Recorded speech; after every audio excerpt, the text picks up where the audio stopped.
Thank you for joining us for our NC Family Year in Review. I'm Mitch Prosser, Vice President here at North Carolina Family Policy Council, alongside my colleagues John Rustin, our President, and Jerry Royal, our Counsel here at NC Family. In 2025, the North Carolina General Assembly filed 1,795 bills, and our team reviewed every single one of those bills, some of which are now awaiting a veto override vote, and some of which are now laws. So let's take a look at a few of those laws that became law during the past session and discuss those as a review of what happened this past year. John, let's take a look at House Bill 805 to prevent sexual exploitation for women and minors. Yes, well, Mitch, this bill started out in the House and it was really designed to create penalties for the posting of non-consensual explicit images online to protect women and children in particular, but everybody for that matter, from having their personal sensitive images posted on the internet. When the bill went to the Senate added a number of significant and good provisions to the bill, which we're grateful for. These included defining the terms male and female in state law based on biological sex, prohibiting taxpayer funds from paying for puberty blockers, cross-sex hormones, and gender transition surgeries in our state prisons for incarcerated individuals, creating an extended 10-year statute of limitations for malpractice lawsuits that arise from gender transition procedures when the person who the procedure was performed upon realizes that was not in their best interest and in their health. This bill also allowed students to opt out of activities that would substantially burden their religious liberties in schools. And it also directed local boards of education to maintain a web-based catalog of all the books that were included in the library, so parents can go and search those books and also designate which books their children cannot check out to protect them from inappropriate materials and exposure to that material at school. Excellent. Jerry, we call this a pro-family omnibus bill. Anything else this bill does?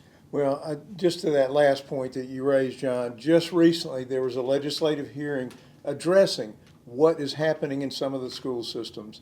You know, and sometimes people say, y'all are talking about things that aren't really happening. Well, it's hard to uncover those, but if you put it in law that there's going to be a catalog of what is in our schools, what's available, it's a way that people can begin to see what's there and what may be objectionable for a lot of people. Yeah. So these, like you say, this started out as a bill with one focus, and the Senate saw it as an opportunity to take some other bills with similar. All of these are related issues as far as sexuality, what's happening, and how do our laws need to stand strong when it comes to some of these very important issues. Absolutely. Protecting children and preserving parental rights and the rights of parents, the fundamental rights of parents to raise their children, to be very involved in their education and their health care and things of that nature. John, speaking of parental rights, SB 442, the parental, easy for me to say, the Parents Protection Act. Yep. What does this law do? This law actually was signed by the governor. It did not have to get a veto override. He signed this bill into law. This bill protects the rights of parents to raise their children consistent with the child's innate biological sex as male or female. We've seen efforts in some states to basically criminalize parenting that does not affirm a child who is challenged with gender dysphoria or gender confusion. And so this asserts and affirms the parents' rights to raise their child consistent with their biological sex. It also applies a similar standard to adoptive parents, so they cannot be denied the opportunity to adopt a child if they desire to raise that child consistent with the child's biological sex. Excellent. Again, this is an important area where, you know, you mentioned just about adoption. Sadly, there's stories that are heard about, even here in North Carolina, where a family may be denied the right to adopt because they say that they will raise a child according to their biological sex. So once again, it's important that this now be in state law, where people who maybe have different ideas about that are going, I need to follow state law. One, when it comes to adoption, but also, like you say, down there, some states that had taken this issue and say, we're going to remove the child from your home. And apparently, even maybe again in North Carolina, you hear stories where people maybe are going to be charged with abuse or neglect because they're raising Right. their children according to their biological sex. So again, the legislature has taken some good, strong steps in these important areas. They said, don't bring your California to our Carolina, because that's exactly what was happening in places like California, Colorado, and other states. Jerry, another bill that was implemented into law, passed into law, and is House Bill 959. It has a fairly innocuous title, Various Education Changes, but one of the most encouraging and exciting things that this bill did was specifically designated at or designed for schools and cellular devices in schools. Tell us more about what this bill did there. Yeah. Instead of making an overall policy, they're telling that this law tells the school districts they are to come up with a policy at a minimum that says no cell phones during instructional time. You kind of wonder, why did this go along so long before there was a law? Yeah. But because I can't imagine what it's been like for teachers. So hopefully this is an important, great step within our school system. In addition to that, there is also part of the law says to teach our children about the harms, Yes. potential harms of technology, harms of social media, what it can do to them emotionally, psychologically. So once again, important area where we're hearing more and more about the harms that are being done emotionally, psychologically, older people and younger people's lives. And so thankfully our schools are now going to be a place where people are going to be informed, children will be. Well, and one of the other various education changes, consistent with the title of the bill, is a provision that directs the school systems to adopt policies to protect children from, as they're accessing the internet at schools. Yes. So they avoid circumstances where they're encountering inappropriate material, that sort of thing. So three very significant provisions in this bill helping to protect children, but also, again, as we've talked about before, to preserve the rights of parents to raise their children and shield their children from the negative effects of technology when it is used in an inappropriate manner. Absolutely. Very encouraging stuff there. The last bill that we'll touch on is House Bill 612, and this is the Fostering Care in North Carolina Act. John, this made a lot of changes to foster and adoptive law. What significantly did it do to improve laws here in the state of North Carolina? Well, overall, I think it again, like you said, it made a lot of different changes, especially with respect to the foster care system in North Carolina. And so it was an intention to improve, as we've been talking about for years, foster care and adoption, just the systems in North Carolina, to amend those so that they operate more in the interest of children and are streamlined and things of that nature. Excellent. Very good. Yeah, quick note on that. This is a good example of legislation. It took over 2 years to pass. I think there were over 10 versions of the law. One of the things that was discovered in the latter stages was a provision that actually would have hurt adoption. And that's why the process of making laws, it's important that it go through numerous committees, both chambers. In this case, made a major correction as important changes were being made in the law. And I would just give a shout out to Representative Alan Chesser, Yes. who was the primary sponsor and real promoter of this legislation. It gained a lot of support throughout the legislature, but he really served as a champion of this bill and did a super job. And Jerry, as you said, when there were some concerns that were raised about the bill and the potential negative effect that it could have on the practical adoption process, they were willing to make some concessions to address that. And so it ended up being a very positive bill. And there's great news for those of you wondering about predatory gambling, the proliferation of marijuana usage here in the state of North Carolina. There were no changes.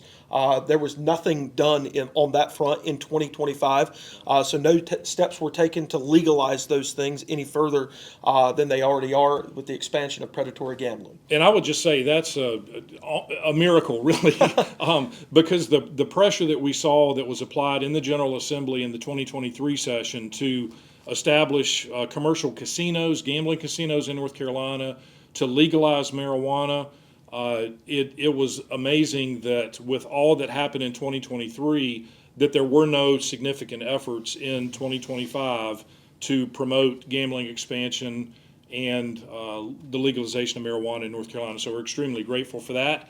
A lot of the success of that is due to supporters of the Family Policy Council who responded to our action alerts and our appeals for them to contact their legislators to express their concerns about those proposals. Absolutely. Not only did we see great wins at the legislature this past year, but in 2025, North Carolina Family Policy Council joined groups across the country to advance some extremely important initiatives. One of those was joining an amicus brief supporting parental rights in a Supreme Court case where a school sought to transition a child without the parent's knowledge or consent.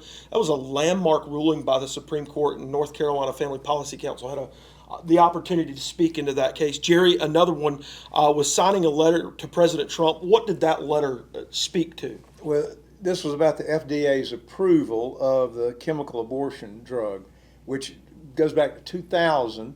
And sadly, what's happened over the 25 years is they've loosened the original restrictions on that. Well, thankfully, and I don't get too much into these, Ethics and Public Policy Center this year came out with a major study of over 865,000 abortions and found that the serious adverse events were 22 times what originally had been looked at when the decisions were being made about how this drug should be offered. Instead of it being 0.5%, it's more than 10% of cases involve serious adverse events. So thankfully, with this letter and other efforts, the administration has said we are going to relook at the FDA and how it's approaching this drug. Absolutely. John, we appealed to the U.S. Congress several times. Tell us about a couple of those appeals that we made. Well, one of the big ones was the Lumbee Recognition Act. Yes. That's been a kind of a standard piece of legislation in the U.S. Congress and in our nation's capital, seeking to give the Lumbee tribe in North Carolina full federal recognition, which would benefit them in lots of ways, providing hundreds of millions of dollars for education, housing, healthcare, things of that nature. But it also, and this is our concern with that legislation, would give them a right to pursue gambling operations in North Carolina, potentially a major casino development or casino developments along the I-95 corridor in eastern North Carolina. So we appealed to our members of our congressional delegation and asked them that should that act move forward, whether as a standalone bill or part of another bill, that they include language in it that would expressly prohibit the Lumbee tribe from having the right to gamble. We have appealed for that before, and that language has been included in the Lumbee Recognition Act in years past.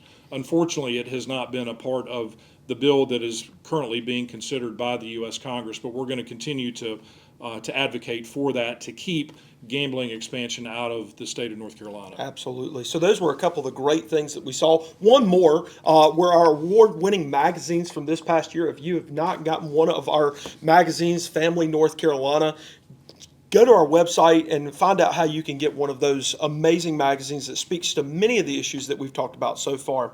So as we look ahead into 2026, the 250th anniversary of the signing of the Declaration of Independence, as well as the 35th anniversary of our organization here at NC Family, there's several accomplishments that we're still looking forward to and have yet to be realized. John, tell us very, very quickly about how the biennium works and the 2025 and 2026 session.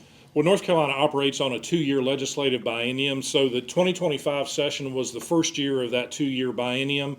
And 2026 is actually a continuation of the 2025 session. And so there were several pieces of legislation that were considered, some bills that were passed by the General Assembly that were vetoed by the governor, that were still awaiting action by the General Assembly, particularly in the State House of Representatives.